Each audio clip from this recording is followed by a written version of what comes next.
اور دوسری جانب سپریم کورٹ میں آرٹیکل 63 نظر ثانی درخواست پر سماعت آج ہوگی. اس پر بات کرنے کے لیے ہمارے ساتھ موجود ہیں اس وقت ہمارے خاص گیسٹ سینئر تجزیہ کار عامر ضیاء صاحب. بہت شکریہ عامر ضیاء صاحب. کیسا گزر رہا ہے آپ کا دن؟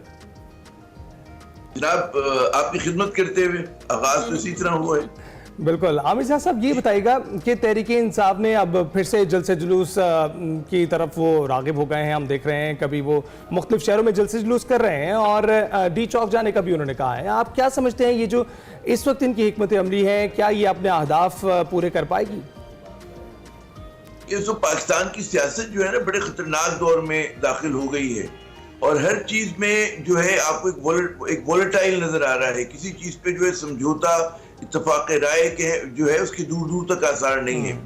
آپ عدالتی محاذ دیکھیں بھی آپ خود جس کا تذکرہ کر رہے تھے جہاں سے آپ نے گفتگو کا آغاز کیا کہ ہماری اعلیٰ عدلیہ بدقسمتی سے منقسم ہے اور اس میں جو باہمی لڑائی ہے معزز جج حضرات کی وہ بہت مطلب علامتی نہیں ہے بلکہ کھل کے سامنے آ گئی ہے. اس تناظر میں آپ دیکھیں کہ حکومت جو ہے وہ اس بات کے درپے ہے کہ ہر حالت میں انتہائی متنازع قسم کی جو آئینی ترامیم ہے ان کو منظور کروائے اور وہ جو انگریزی میں کہا جاتا ہے نا بائی ہک اور بائی کروک وہ بالکل اسی طرح سے کرنا چاہتی ہے. اور ظاہر ہے کہ ان کے پاس نمبرز نہیں ہیں. ان نمبر کے اصول کے لیے انہوں نے کئی محاذ کھولے ہیں. ایک تو ایک محاذ یہ کہ سیاسی محاذ ہے کہ جہاں پر وہ مولانا صاحب کو اپنے ساتھ ملانا چاہ رہے ہیں. دوسرا ان کا یہ ہے کہ جی پی ٹی آئی کی صفوں میں درار ڈالیں کسی طرح سے. اور تیسرا یہ کہ جی عدالت کے ذریعے اگر وہ قانون ہی تبدیل کرا دیں جو ہمارے کئی مرتبہ ہوا ہے کہ پاکستان کے گزشتہ 2-2.5 برس میں کہ اگر مرضی کے فیصلے نہیں آ رہے تو آپ نے آئین بدل دیا, آپ نے قانون بدل دیا, آپ نے گول پوسٹ کو تبدیل کر دیا. تو اس وقت یہی صورتحال ہے. اس کے نتیجے میں پاکستان تحریک انصاف جو ہے وہ کہتے ہیں نا کہ تنگ آمد پر جنگ آمد والی بات ہے کہ جب آپ آئینی اور قانونی راستے بند کر دیں گے اور قانون اور آئین کو تبدیل کر رہے ہوں گے تو پھر کوئی اور راہ رہتی نہیں ہے کہ آپ احتجاج کریں. اور ذرا کہ احتجاج کی اس وقت پاکستان جو ہے جو ہماری اس وقت معیشت کی صورتحال ہے اور جو اس وقت آپ کی جغرافیائی صورتحال ہے, خطے کی صورتحال ہے, بھی آپ کو پتہ ہے کیا سب کچھ ہو رہا ہے, تو اس میں پاکستان غالباً احتجاج کے متحمل نہیں ہو سکتا. لیکن احتجاج نہ کروانے کی ذمہ داری صرف پی ٹی آئی پہ نہیں ہے بلکہ حکومت اور جو بااختیار افراد ہیں ان کی بھی ہے کہ وہ کس طرح سے ایک میانہ روی کا راستہ نکالتے ہیں کہ جہاں پر تمام پولیٹیکل پلیئرز کو جو ہے اپنا کام کرنے کا موقع مل جاتا ہے.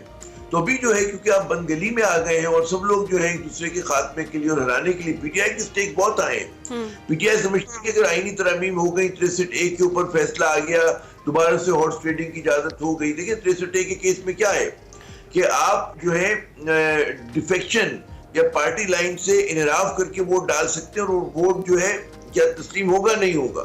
تو اگر یہ ہو جاتا ہے تو پاکستان میں ایک بکرا منڈی لگ جائے گی پارلیمان کے اندر. پہلی متنازع ہمارا ہر ادارہ ہے اور مجھے سمجھ میں نہیں آتا کہ ہمارے جو نام نہاد جمہوریت پسند ہیں وہ کس طرح سے اس قسم کے اقدامات کی حمایت کر رہے ہیں کہ جہاں پر آپ ایک مرتبہ پھر پاکستان کی پارلیمان کے اندر جس راستے کو بند کیا گیا تھا ہارس ٹریڈنگ کا اس کو کھولنے کی بات ہو رہی ہے.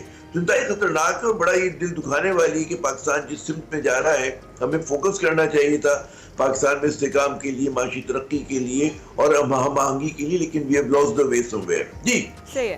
اچھا عامر صاحب یہ جو صورتحال ہے اس وقت ملیشین وزیر اعظم جو ہیں وہ پاکستان کا دورہ کر رہے ہیں, شنگھائی تعاون تنظیم کا اجلاس ہے اور ایسی سچویشن کے اندر پاکستان تحریک انصاف ڈی چوک پر دھرنے کا اعلان کر چکی ہے اور پہنچنے کا اعلان کر چکی ہے, وہ ادھر جاری ہے. تو پھر ایک بار پھر سے اداروں سے ٹکراؤ کی جو پالیسی ہے وہ اپنائی جا رہی ہے پاکستان تحریک انصاف کی جانب سے؟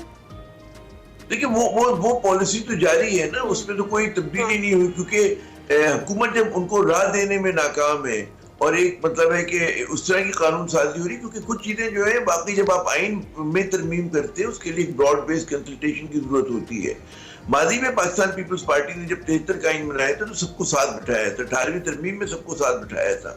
تو اس بار کیا بات ہے کہ جی رات کے اندھیرے میں پہلی کوشش کی گئی اور اس کے بارے میں خود ان کے ایم این ایس کو نہیں پتا تھا, ان کے سینیٹرز کو نہیں پتا تھا, اور دوبارہ بھی آپ اس طرح سے کر رہے ہیں کہ جس سے ایک فیئرنس کا جو احساس ہے وہ ختم ہو رہا ہے.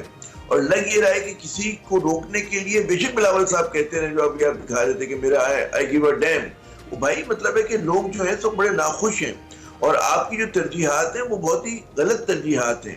آپ مانے نہ مانے, ٹھیک ہے کہ اس ملک کے اندر جو ہے آپ ماشاءاللہ پارلیمان میں بیٹھے ہوئے ہیں اور فیصلے کر رہے ہیں, لیکن لوگ اس پارلیمان کی لیجیٹمیسی کو جو ہے وہ چیلنج کر رہے ہیں. اور جب حکومت کو پتہ ہے کہ اس کا اجلاس اتنا اہم اجلاس ہونا ہے تو آپ بجائے اس کے کنسنسس کی بات کریں، آپ متنازع چیزیں کیوں چھیڑ رہے ہیں؟ آپ کے پہلے تنازع آپ ایک نیا محاذ کھول کے جب بیٹھ جائیں گے. صاحب ہم یہ بھی دیکھتے ہیں کہ ایسی ہی سچویشن پہلے بھی تھی، اور وہ سچویشن یہ تھی کہ اپوزیشن میں تھی تحریک انصاف اور اقتدار میں آنے والی تھی، اور تب چائنا جو ہے یہاں پر انویسٹمنٹس لے کر آ رہا تھا، اور یہی حکومت بار بار کہہ رہی تھی کہ اگر آپ احتجاج کریں گے، دھرنے دیں گے، سڑکوں پر نکلیں گے تو وہ سرمایہ کاری متاثر ہوگی، اور ہم نے دیکھا آنے وقت میں ایسا ہوا.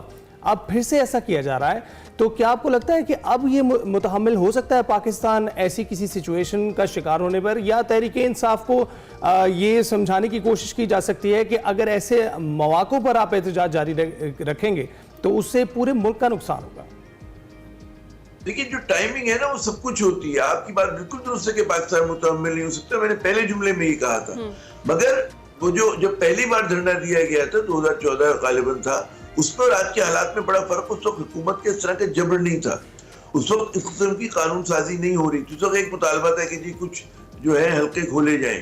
اب تو پورا کا پورا الیکشن کی لیجیٹیمیسی کوسچن ہے. اور سب سے بڑی بات جو پی ٹی آئی کے اوپر دباؤ بنا ہوا ہے حزب اختلاف پہ، وہ یہ کہ جی قانون سازی آپ کر رہے ہیں جو ون سائیڈڈ ہے، اور جس کے اندر آپ کو پتہ ہے کہ آپ ہماری عدالتی نظام کو جو ہے سینئر وکلا کہتے ہیں کہ تباہ کر رہے ہیں، اس کی اعلیٰ عدلیہ کی خود مختاری کو، اس کی آزادی کو متاثر کر رہے ہیں. کہ جب آپ کو سپریم کورٹ کا چیف جسٹس جو ہے نہیں اس کا جو ہے کانسٹیٹیوشنل کورٹ کا، وہ وزیر اعظم اگر اپوائنٹ کرے گا، اس کے بعد تو آپ نے کوئی راستہ ہی نہیں چھوڑا، تو آپ کی ایگزیکٹو کے نیچے لگ جائے گا. یہ تو ہمارے مستقبل کا سوال ہے، اور اس پہ اگر ابھی مزاحمت نہیں ہوگی تو کہاں ہوگی؟ سول سوسائٹی کے لوگوں سے پوچھیں کہ وہ کس طرح سے پریشان ہے. 300 وکلا نے خط لکھ کے دیا ہے، سینئر ترین وکلا نے، کہ جناب آپ اس راستے کو روکیں. اگر حکومت پاز لے، حکومت کہے کہ جی ہم بھی اس کو مؤخر کرتے ہیں، اتنی کیا جلدی ہے، کون سا آسمان ٹوٹا پڑ رہا ہے، ہم اس کو ایس سی او کے بعد اٹھائیں گے، ہم یہ اہم کام کر لیں اس کے بعد اٹھائیں گے.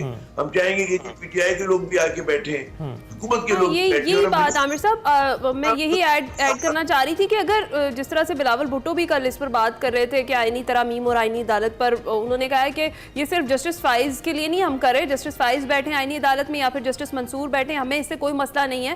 تو آپ کو لگتا ہے کہ آئینی عدالت کا قیام واقعی اس وقت ضروری ہے ملک میں؟ اس کے لیے اتنی زیادہ تگودو کی جا رہی ہے، اور اگر اس میں ایسا کچھ ہے ہی نہیں تو پھر حکومت تحریک انصاف کو آن بورڈ لے کیوں نہیں رہی؟ دیکھیں بہت چھوٹے سے سیاسی مفادات کے لیے پہلے قانون سازی ہوئی تھی فرسٹ فیز میں پی ڈی ایم کی، اور نیب کے لیے ہوئی تھی جس میں شخصی اور خاندانی مفادات تھے. اب محدود سیاسی مفادات کے لیے آپ آئین کو تبدیل کر رہے ہیں، اور اس کا مطلب ہے کہ اتنے سال پاکستان چلا، اگر فرض کریں عام آدمی کا غم ہوتا ہے تو یہ لوور کورٹ میں جو ہے جہاں پہ 80 لاکھ سے زیادہ مقدمات ہیں، وہاں پہ آپ جو ہے قانون سازی کرتے، وہاں پہ لوگوں کی زندگی آسان بناتے. یہاں پر 150-200 مقدمات ہیں.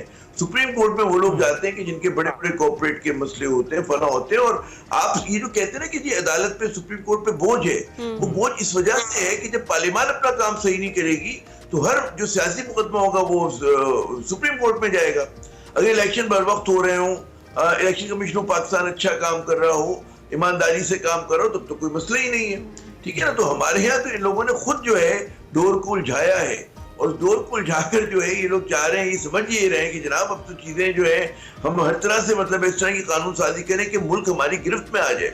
تو حکومت کی زیادہ ذمہ داری کہ اس میں ذرا سا پاز لے، اور پاکستان اس سے پہلے بھی بغیر کانسٹیٹیوشنل کورٹ کے چلے. سب سے اہم بات آپ یہ سمجھیں کہ جن ممالک میں کامن لا ہے، جن ممالک میں کامن لا ہے، جیسے پاکستان ہو گیا، برطانیہ ہو گیا، اور دیگر اس طرح کے جو کامن ویلتھ کے وہ ممالک ہیں، وہاں پر کانسٹیٹیوشنل کورٹ کی جگہ ہی نہیں ہے. یہاں پہ تو مطلب ہے آپ کر کیا رہے ہیں، کیوں کر رہے ہیں یہ چیز؟ تو بڑے بڑے جو ہمارے جو ہیں وکلا وہ یہ سوال اٹھا رہے ہیں، لیکن ہمارے جو پولیٹیکل ریلیٹڈ ہیں پیپلز پارٹی سے، لیگ سے وکیل، وہ اس کی تعدیلیں پیش کر رہے ہیں. بہت زیادہ نقصان ہوگا لوگوں کو. بالکل. اور ہم دیکھ رہے ہیں خطوط پر خطوط لکھے جا رہے ہیں، ادارے کی ساکھ بھی داؤ پر لگی ہوئی ہے. لیکن عامر صاحب دوسری جانب ہم دیکھتے ہیں وزیر اعظم اپنے خطاب میں کہہ رہے ہیں کہ ہم واپس اس ترقی کی منازل کو طے کر رہے ہیں جہاں سے اس سلسلے کو توڑا گیا تھا. اب پھر سے وہ بتا رہے ہیں کہ بہتر شرح کے ساتھ ہم آگے بڑھ رہے ہیں، اور کمی لائی گئی ہے جو مہنگائی ہے اس میں، اور عوام تک یہ ریلیف پہنچایا جا رہا ہے. لیکن کیا آپ کو لگتا ہے کہ یہ صرف ایک کاغذی کارروائی ہے یا واقعی ایسا کچھ ہو رہا ہے؟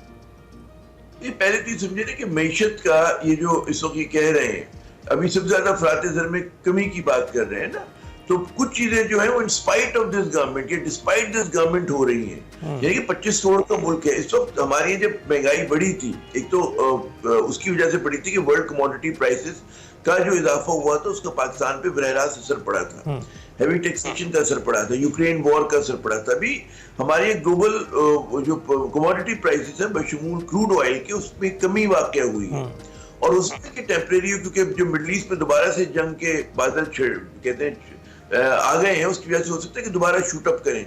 تو یہ چیزیں اس لیے ہوئی ہیں جو افراط زر میں کمی. اچھا, افراط زر میں کمی کا مطلب یہ نہیں کہ مہنگائی کم ہوئی ہے اور چیزیں سستی ہو گئی ہیں. پہلے اگر 38% یا 31% کی رفتار سے مہنگائی بڑھی تھی تو وہ گزشتہ ماہ 9% پہ تھی اور اس مرتبہ 7% سے ذرا سی کم ہے. یعنی کہ اب بھی مہنگائی 7% سے بڑھ رہی ہے. اور اب اس ٹرینڈ کو برقرار رکھنے کے لیے آپ کو ملک میں سیاسی استحکام کی ضرورت ہوگی. دیکھیں IMF کا پروگرام ہمیں مل گیا, ایک اچھی بات ہوئی, اور مطلب ہے کہ اس وقت ہمارے پاس کوئی اور چارہ کار نہیں تھا. لیکن قرض لے کے جشن منانا تو کچھ سمجھ میں نہیں آتا, یہ کوئی کارکردگی, ٹھیک ہے نا. اور بہت ساری چیزیں اب مطلب ہے کہ جب PTI کی حکومت گئی تھی تو آپ معاشی اشاریے دیکھیں تو کوئی بہت زیادہ تبدیلی نہیں آئی ہے. حکومت کے تبدیلی کے بعد آپ دیکھیں بہت خراب ہوئے تھے, اور اب ظاہر ہے کہ 25 کروڑ کا ملک ہے, ہمیں دوست مدد کر رہے ہیں تو چیزیں بہتر ہو رہی ہیں. لیکن جب تک آپ سیاسی استحکام نہیں لائیں گے تب تک یہ معاشی سب سے امپورٹنٹ بات یہی ہے. بہت شکریہ عامر ضیاء صاحب, آپ بات کر رہے تھے اوور آل سیاسی صورتحال ہے, اور اس پر بھی انہوں نے اینڈ میں یہی کہا ہے کہ جب تک جو سیاسی استحکام ہے وہ نہیں آتا تب تک معاشی استحکام کسی صورت نہیں آ سکتا. آپ نے کہیں نہیں جانا, ہم بریک پر جائیں گے, کچھ دیر میں واپس